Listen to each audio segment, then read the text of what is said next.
Good morning, students. So, here I am again, Dr. Navneet Khanna, and today we will be discussing an important topic, and the topic which I am going to discuss today, if you will, go through the textbooks, it will be, bit difficult for you to understand. So, today I'll tell you in a very simple and straightforward way so that you can understand the topic. But before that, let's summarize the graphical and algebraic methods which we have discussed till now of linear programming. So what is the summary of graphical and algebraic methods, right? First important thing which we saw is that graphical method is used for two variables. So in our problem, IIT Gandhinagar workshop problems, we solved that problem with graphical method, and the problem had two variables, right, x1 and x2, and that's why it was easy for us to draw a graph, right? So two variables were there, two equations were there, and we solved that two variables easily using graphical method. Then we solved the same problem with algebraic method, right, in our last lecture. So in that we saw that algebraic method can evaluate large number of solutions, right?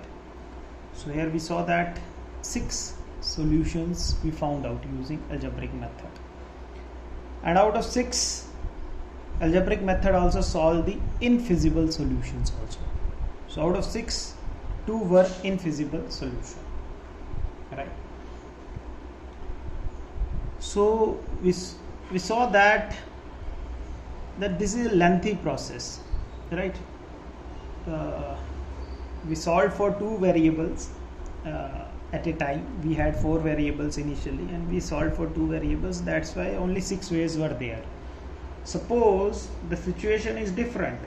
You have, in real life problems, you have sometimes 15 variables, 20 variables.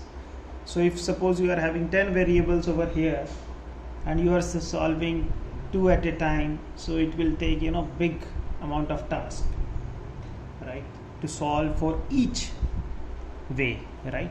So sometimes you will be having more than 1 lakh ways to solve, and it will be really tedious. Even if you write a program, it will be really tedious to find out value for every point, right? So that's why a question arised in the mind of engineers, that do we have a method that evaluates only feasible solution? First thing. So here out of 6, 2 were infeasible, but algebraic method calculated those infeasible solution also. That was a wastage of time. So wastage of time is wastage of money. So they thought that, is there any method by which we can only solve feasible solution, evaluate feasible solution? Second, any method which can evaluate better solutions as it progresses. Means here if you see in the algebraic method, so what we did,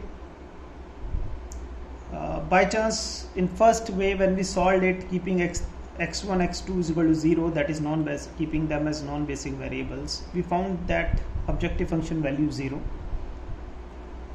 Then next time 60, then 88, and then 96, right? But suppose by chance instead of writing number 1, if this was number 3 instead of number 1 and number 3 was number 1, suppose, in that case first if we evaluated keeping x2 and x3 is equal to 0, then we might have got value of z is equal to 60, and then we calculate x3 and x4, then we might have got z is equal to 0.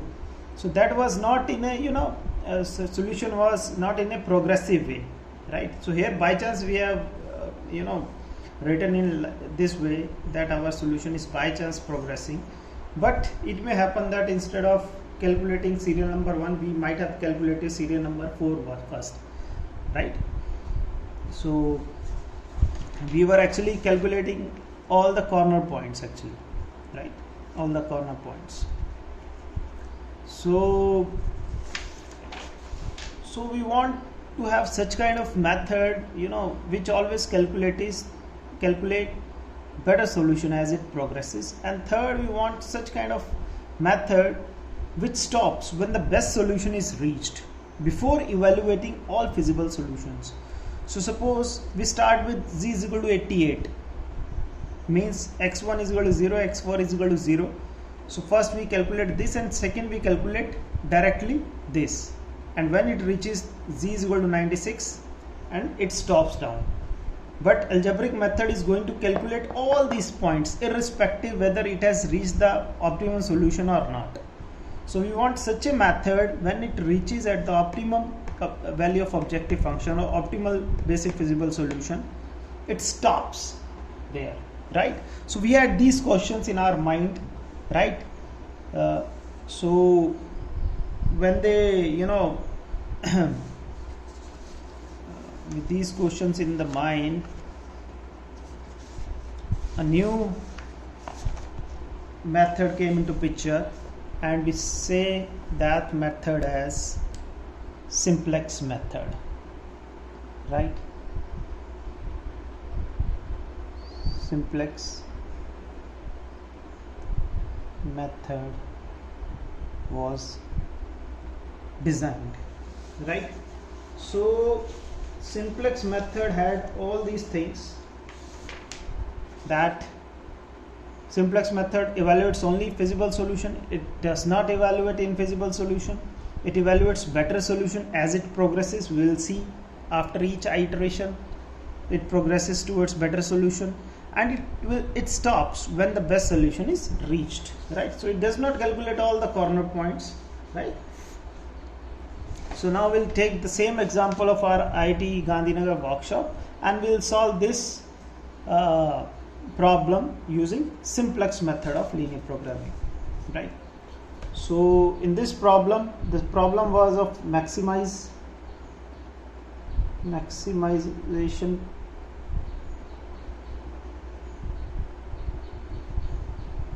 where objective function was z is equal to 6x1 plus 8x2, right? Yes or no? And subjected to two constraints, one was labor constraint and one was wood constraint. So wood constraint was 30x1 plus 20x2 less than or equal to 300, and labor constraint was 5x1 plus 10x2 is less than or equal to 110, right? Where both these decision variables are greater than or equal to 0, right? So what we did in algebraic formulation, we'll do same thing over here. So we'll convert it into equation, these constraints. So it will become 30x1 plus 20x2 plus x3 is equal to 300. And second constraint will become, when we'll convert this inequality into equation, 10x1 plus 10x2, 5x1 plus 10x2 plus x4 is equal to 110, where x1, x2, x3 and x4 all are greater than or equal to 0, and x3 and x4 are slack variables, right? And objective function is 6x1 plus 8x2. We'll add x3, x4, but we'll keep their values equal to 0. They are not adding any value to objective function, right? So now what we did, so this is the step 1. So step 1 is first introduce slack variables,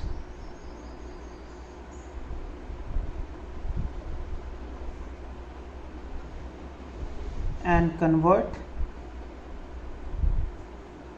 the linear programming problem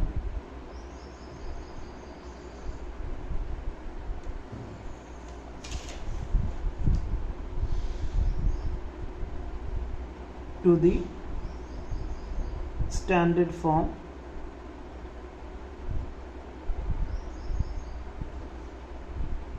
and then write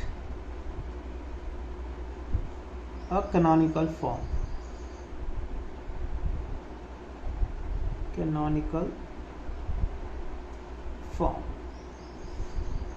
Now I'm going to write this into a canonical form, right?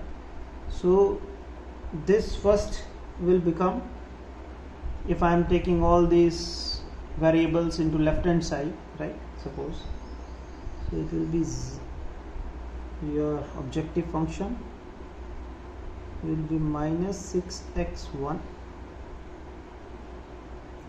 minus 8x2, right? This is equal to 0, right? This thing, this is suppose row 0 r0. Then second row is constraint 1, row 1 is constraint 1. So this is 30x1 plus 20x2 plus x3 is equal to 300. Then row 2, that is constraint 2, that is 5x1 plus 10x2 plus x4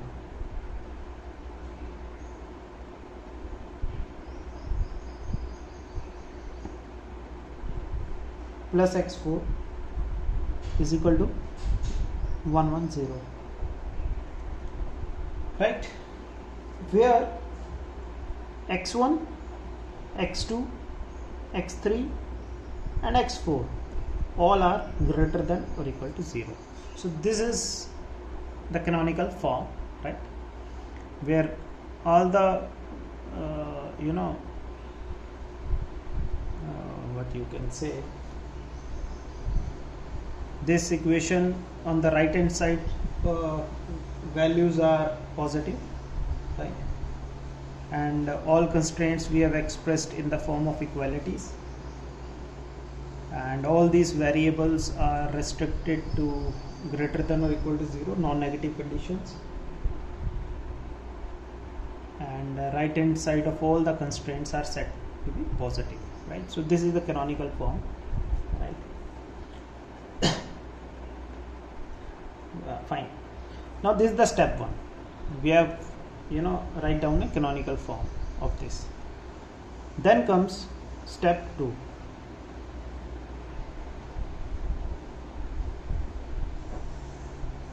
Now you need to obtain a starting basic feasible solution,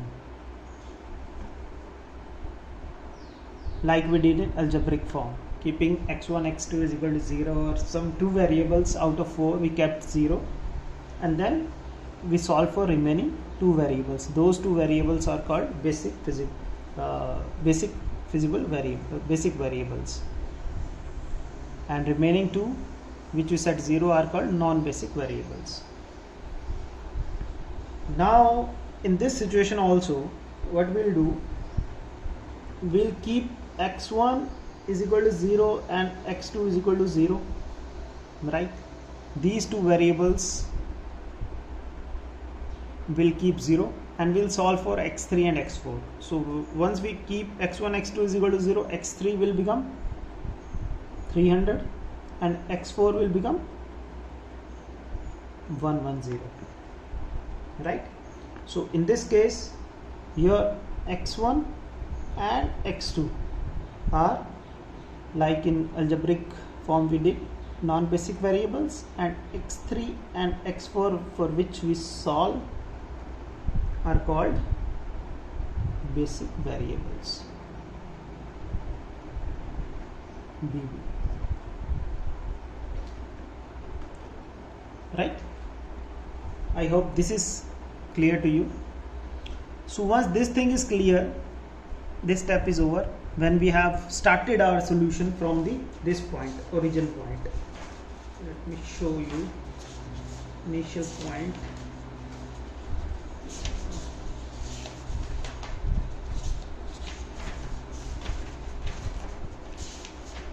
Yeah.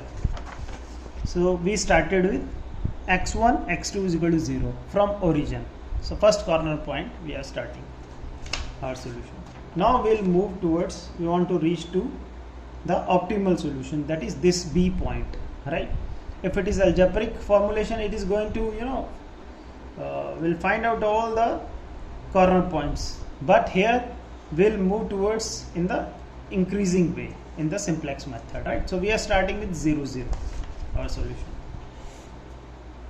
Then comes step 3. Once we have obtained starting basic feasible solution, right? So for this case, z is equal to 0, right? Then comes step 3. Now you need to determine whether the current basic feasible solution is optimal. So in this case you are getting z is equal to 0. So now you need to check whether the basic feasible solution which you obtained is optimal or not. It is feasible, but it is optimal or not, right?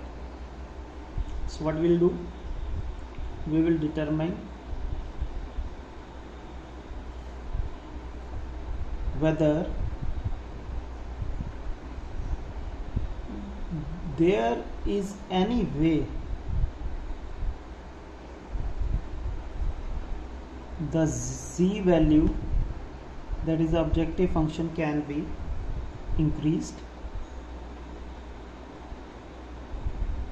by increasing some non-basic variable. So is there any way by which if we increase any out of these two non-basic variables, if we increase any one of this, we can increase the value of z? We'll now try to find out this. And if each non-basic variable has a non-negative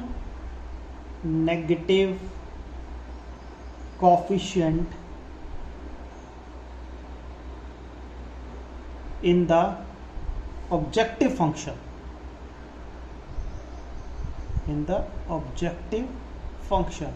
now we'll see that if any non-basic variable, that is x1 and x2 are non-basic variables, if each non-basic variable has a non-negative coefficient in the objective function, but here it is negative, but if it is non-object, a negative coefficient is there, right?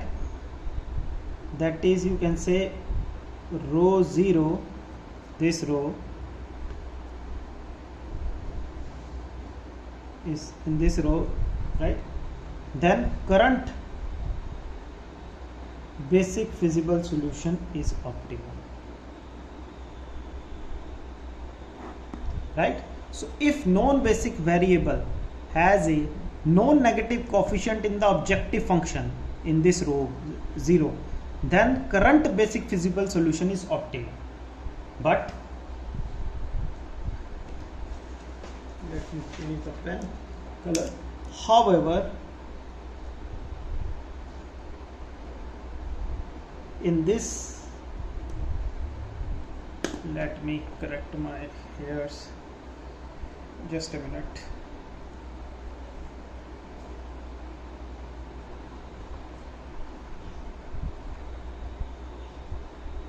Now, however, in this case you can see that all known basic variables have negative coefficient, so it means that it is not optimal.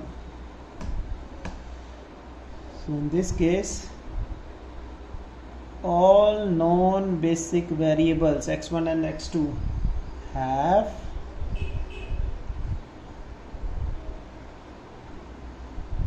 negative coefficient, right?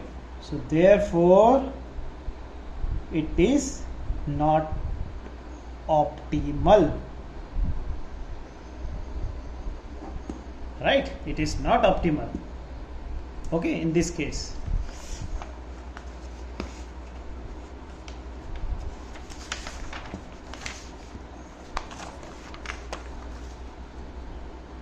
किसी को कोई शक? Oh sorry, it's a recording, so I will ask this question in class, but no doubt must be there. I'm try to explaining in a very smooth way, right? We'll do also Tableau method also in the next lecture, so everything will be clear, don't worry. Then comes step 4. Now this is not optimal, this thing is clear to us. Now what to do? Then we'll again find a new basic feasible solution. If it is not optimal, then we need to find the next basic feasible solution. For that, we'll see if value of z increases most rapidly, for which particular variable. So here you see the value of z, now we want to maximize, right? So initial value is z is equal to 0. Now next basic feasible solution will be in the positive direction, and maximum value of z will increase, right? Either will change x1 or x2. So suppose if you are changing value of x1 to 1, keeping x2 is equal to 0, then objective function z value will increase by 6.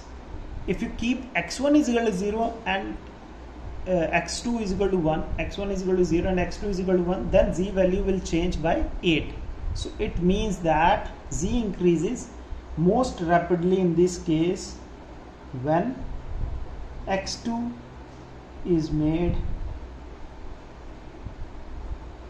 non-zero, right? x2 is made non-zero. So it means x2 is the entering variable,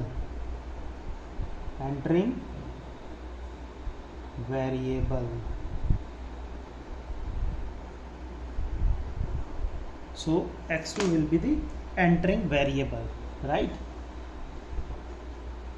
Is the entering variable.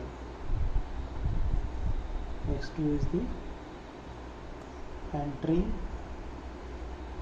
variable, right? Now next step in this is examine now R1. Here x2 can be increased. Now x2 is the entering variable, so x2 can be increased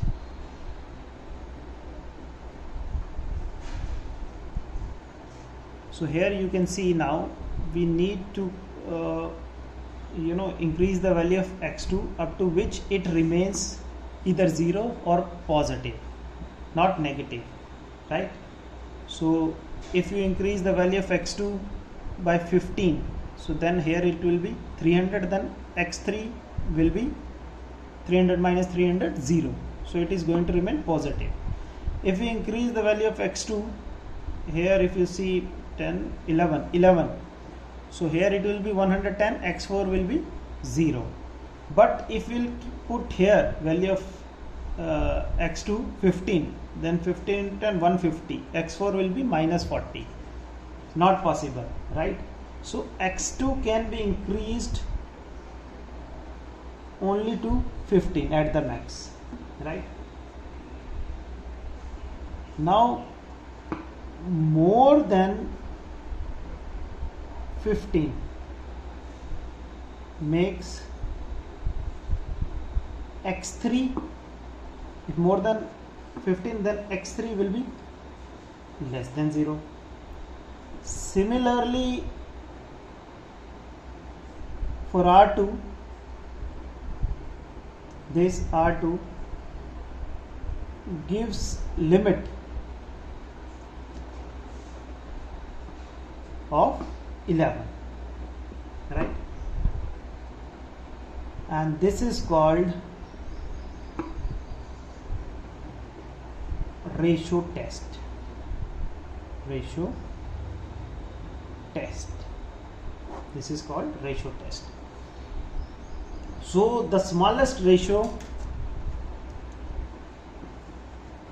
that is the smallest ratio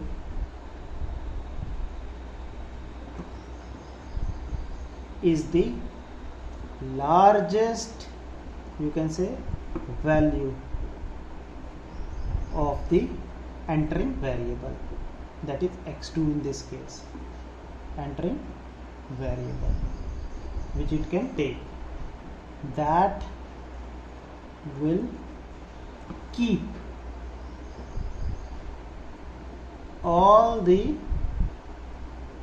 current basic variables non-negative, right? The smallest ratio test.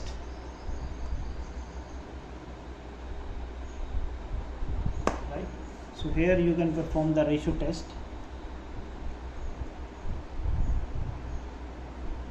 Suppose, so 300 divided by 20, that is 15. 100 divided by 10, 11. Right? So the smallest ratio is the largest value of the entering variable. So x2 can take at the max 11, value of 11, because if it will increase more than 11, then one of the non-negative, even both of the basic variables will become non-negative, and we don't want that, right? So now you can say, thus by R2, x2 can only increase to x2 is equal to 11. So when x4 becomes 0, right, then we can say that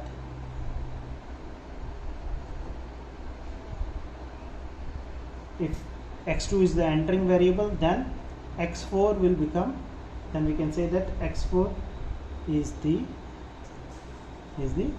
leaving variable. Leaving variable.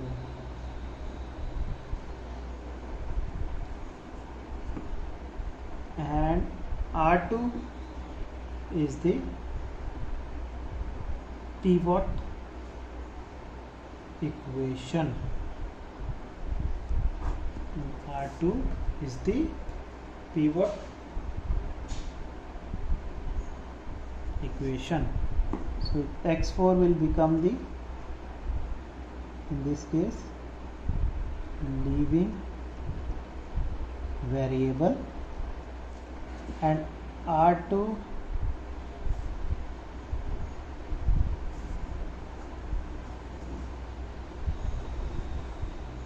will become the pivot equation.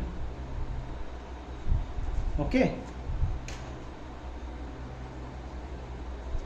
Now once this is done, we have found out the pivot equation and leaving variable. So this is the leaving variable. So this is the entering variable x2. So it means that your this is the pivot, this is the pivot equation, this is the pivot row, you can say, and this is the pivot column, and this is the pivot point on which we are going to play. Now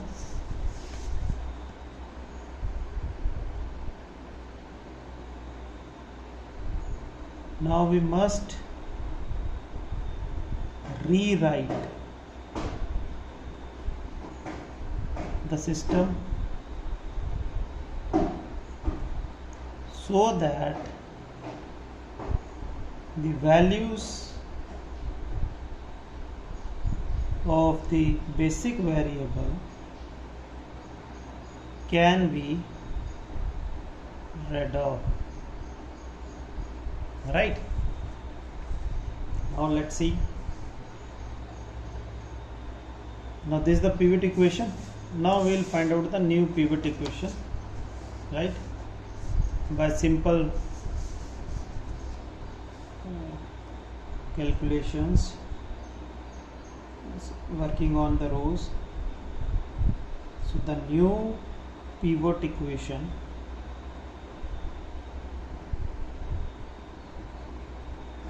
you will find out by, here you need, it's a entering variable, so this pivot point you need to make 1, so you need to divide whole equation by 10.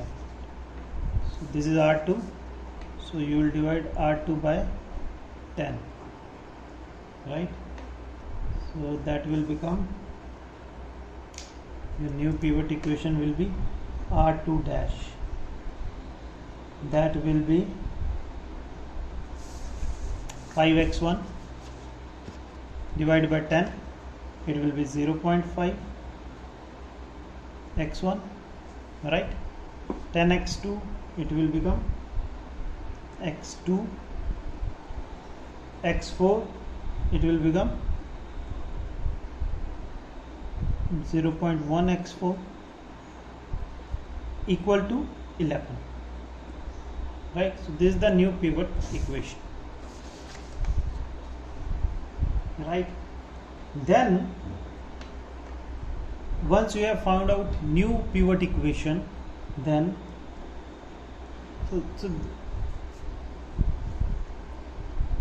then use this new pivot equation to eliminate x2 in all other rows, right? So you are having now this equation with you, new pivot equation. Now we need to eliminate x2 from all other 2 rows, right? So your new R0 will be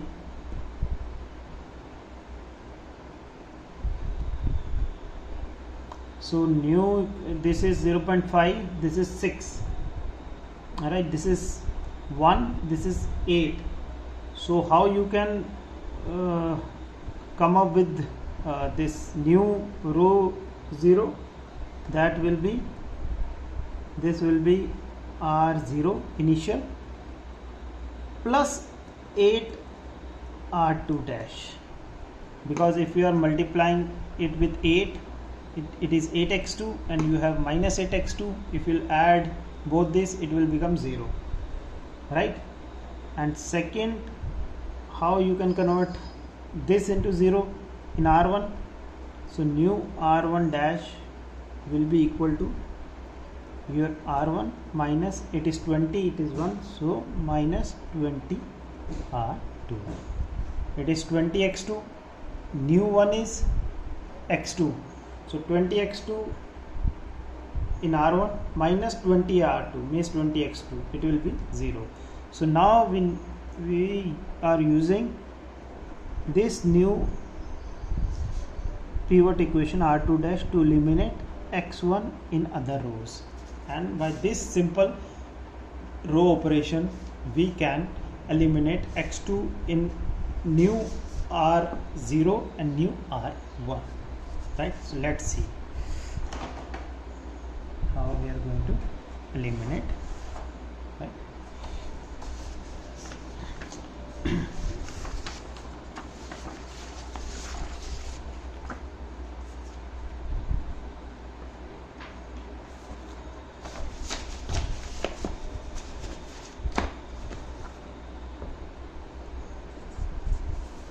So you are having now this thing with you, right?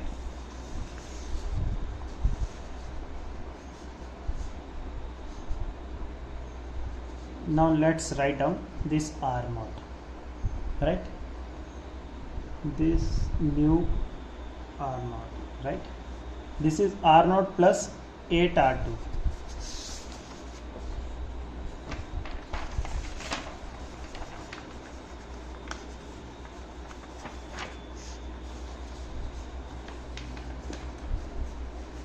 Both the things will keep in front of us, right?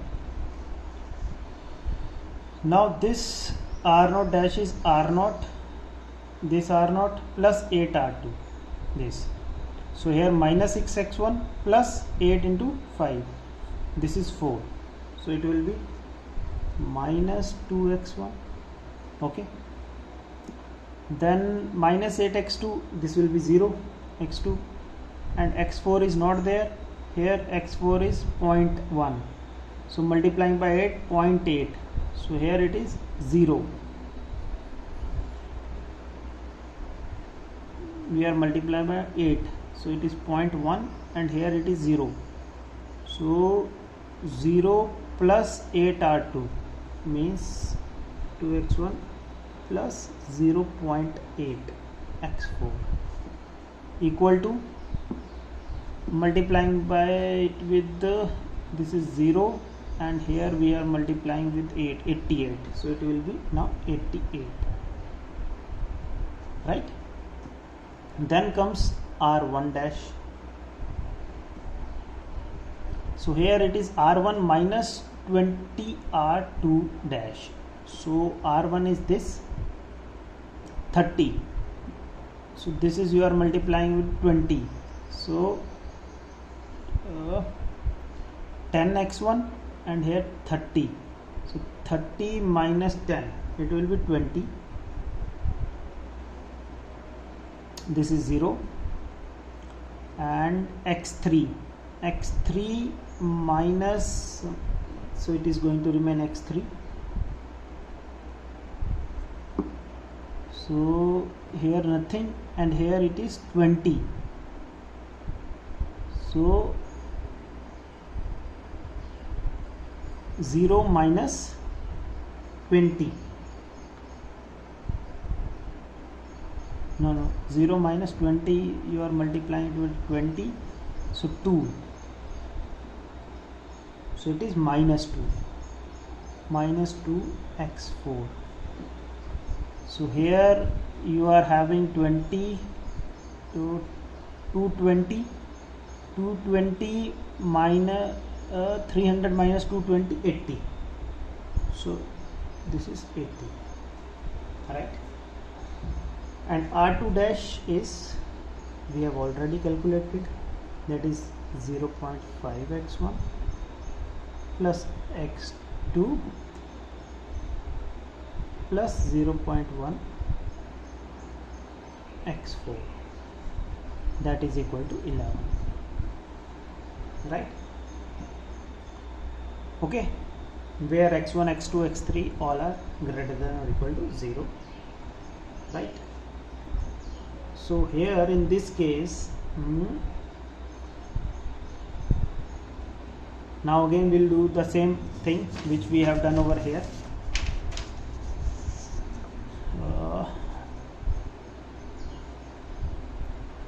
We'll find out the basic feasible solution. So the new basic feasible solution,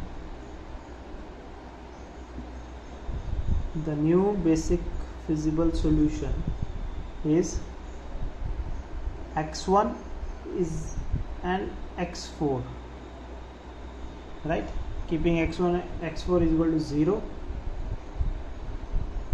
and x2 is equal to 11 and x3 x2 is equal to 11. Once x1 x4 is equal to 0, x2 is 11. This is the entering variable, and another is the old variable x3, and x3 will become, if both of these are 0, x3 will be 80, right? Now we'll, next step 5, we'll check the optimality of the current basic physical solution. Now let's check optimality of current basic feasible solution. So for that you need to repeat the steps until an optimal solution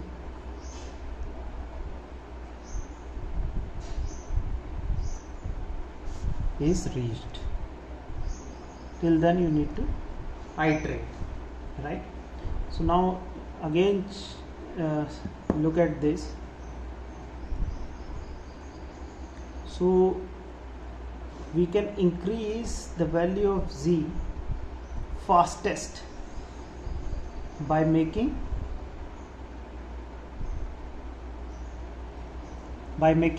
if we are putting x1 is equal to 0 and x1 is equal to 1, right?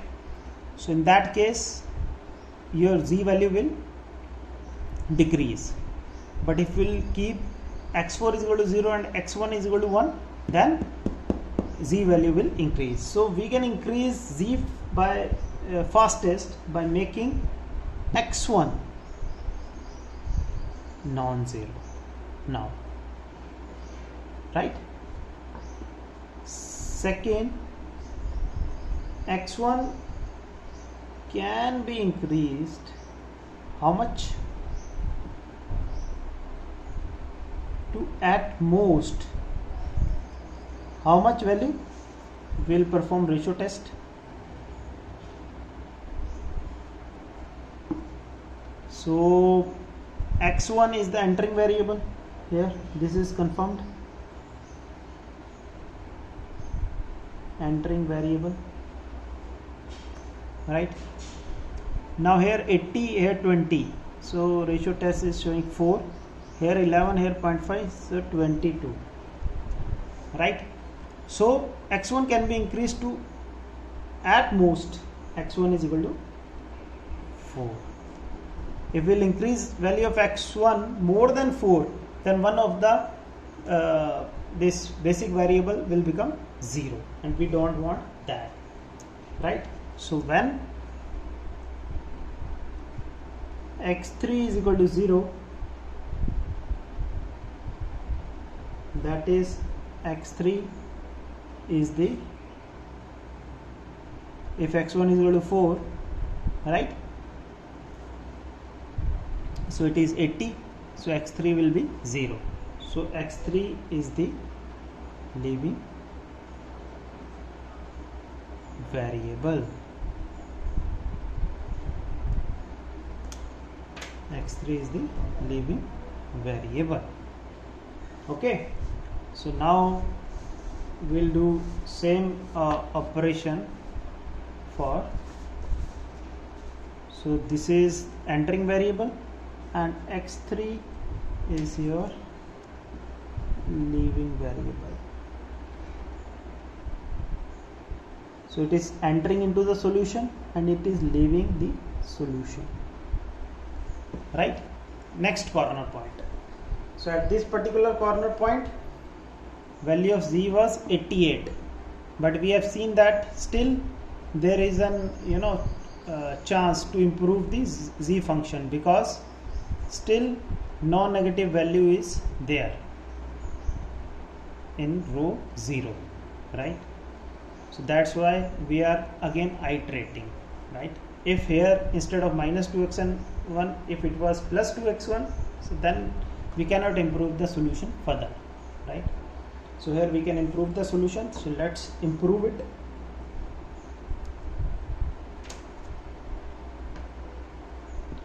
Now r1 dash, so it is leaving variable, it is entering variable, right? And this is your pivot point.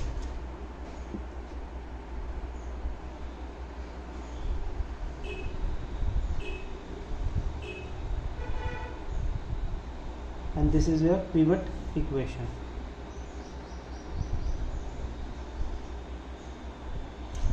So now r1 is fixed, so new r1 dash, now we'll go for the same operation which we, the new pivot equation, right?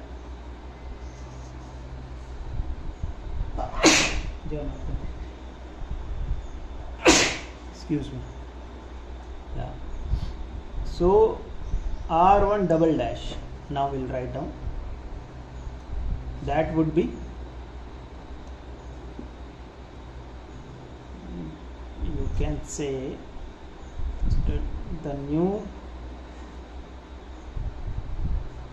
pivot equation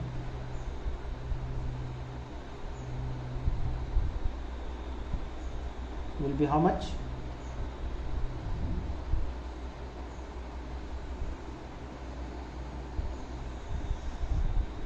R2 divided by R1 dash divided by 20, right?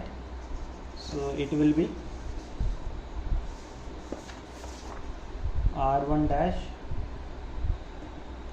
R1 double dash will be x1 divided by 20, it will be x1 divided by 20,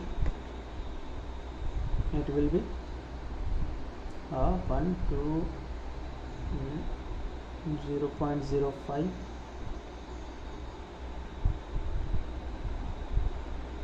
x3 minus 20, 200, so 1 approximately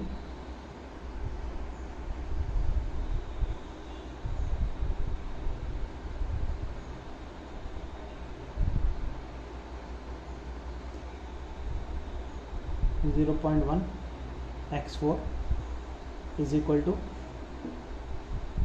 4, right? So r not 00, it will be r naught dash, right, plus 2r1 double dash, right, because we need to remove x1, so if we will add 2 here, multiply it by 2, it will be 2x1, and add into r naught x, it will be 0. So this operation will perform on r naught double dash, r naught dash, and to find out r2 double dash, we will go for r2 dash minus 0.5 r1 double dash, because here it is 20 and here it is 0.05, right? So if we will multiply it with 0.5, right, it will be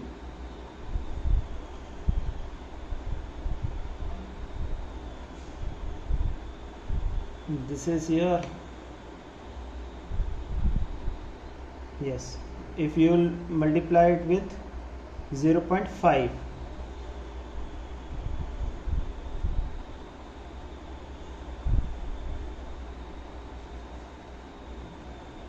so r2 dash is 0.5,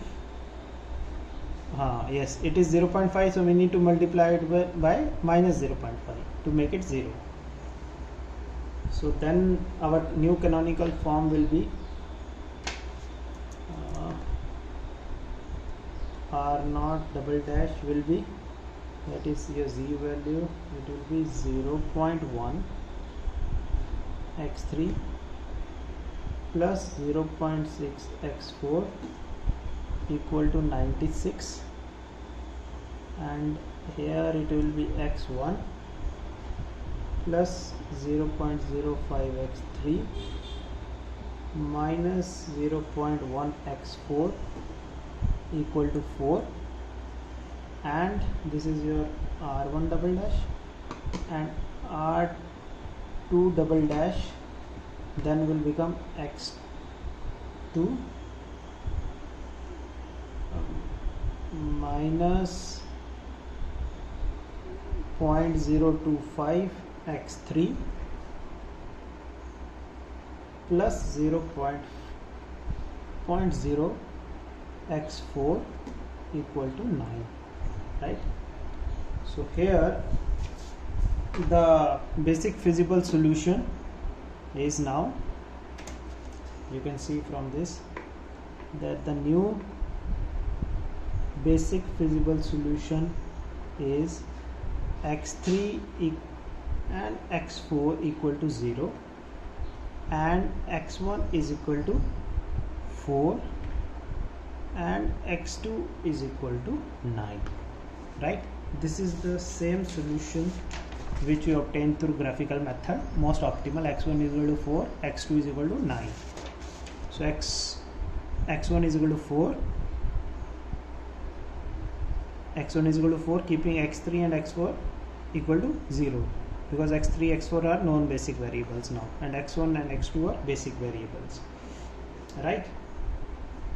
And you can also check that so keeping x1 is equal to 4, x2 is equal to 9, your z is 96. This is the optimal solution. Now we'll check whether it is optimal or not. So what you can do, now you can again check, here's z, that each non-basic variable, here non-basic variable is x3 and x4, has a non-negative coefficient. Yes or no? No negative coefficient. Both are positive. In row 0, right? Both are no negative coefficient. So we can say that the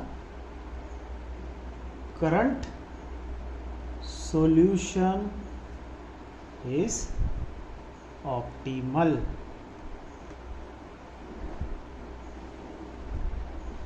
So the current solution is optimal. So here you will see that within 2 iterations we reach to the optimal solution. Yes or no? In first iteration we found that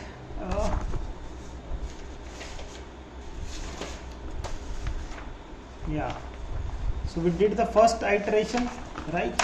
And we found that the value of z is 88, right?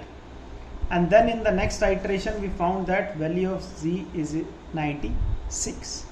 So if you see the graphical method here, so first initially we started with x1 x2 is equal to 0 0 from origin. We started our solution, that is the easiest way.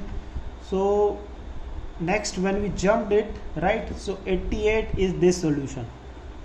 We reached to this point through simplex method, and then we reached to 96, that is the optimal solution. So one iteration, second iteration, right?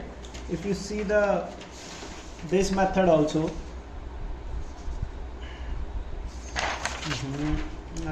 algebraic method, algebraic method which we did. So here we found out all the points, right? All the graphical points, 0 0 6 points we found out, right? All these 4 and these 2 points, right? In which these 2 were infeasible also. But here simplex method, within 2 iterations we reached to the optimal solution, right? So this method reduced our lot of work, and this is the right way, right,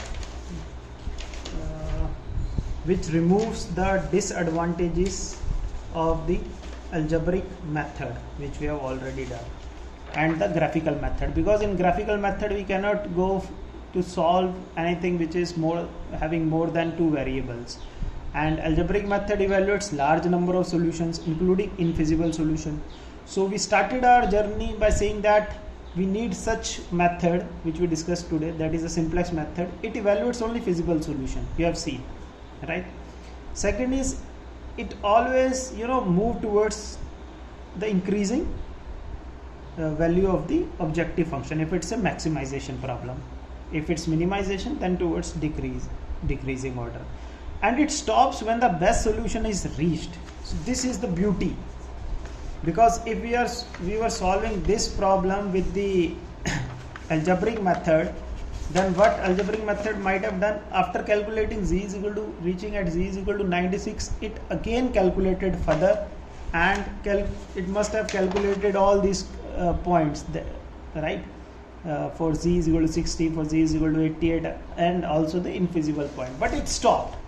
This algorithm stops when it reaches the maximum value of the objective function. In the case of maximization problem, we can say the optimal value, right?